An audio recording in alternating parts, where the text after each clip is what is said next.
অনেকের কাছ থেকে বিদেশে যাওয়ার জন্য টাকা পয়সা নিয়ে থাকেন।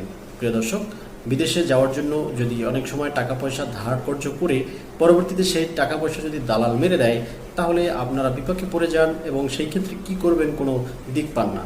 প্রিয় দর্শক, যখন আপনি কারোর সাথে লেনদেন করবেন অবশ্যই চেষ্টা করবেন তার সাথে চুক্তিবদ্ধ হওয়ার জন্য। অবশ্যই সেটি 300 টাকার স্ট্যাম্পে হোক বা 100 টাকার স্ট্যাম্পে হোক, অবশ্যই চুক্তিপত্র করে নেবেন। সেখানে দুইজনের ভোটার আইডি কার্ডটি যাচাই বাছাই করে নেবেন। পারলে স্থানীয় ডকুমেন্টস হিসেবে বা সাক্ষ্য হিসাবে আপনি কিছু কাগজপত্র করে নিতে পারেন।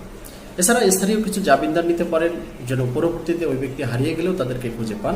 এছাড়া যার কাছ থেকে আপনি বিদেশে যাওয়ার জন্য প্রতিজ্ঞাবদ্ধ হয়েছেন, অবশ্যই চেষ্টা করুন তার দেশের বাড়ি কোথায়, তার বাবার নাম কি, মায়ের নাম কি, বা স্থানীয় ঠিকানা, এগুলো সব কিছু জেনে পরবর্তীতে কিন্তু আপনারা এই টাকা পয়সা লেনদেন করবেন।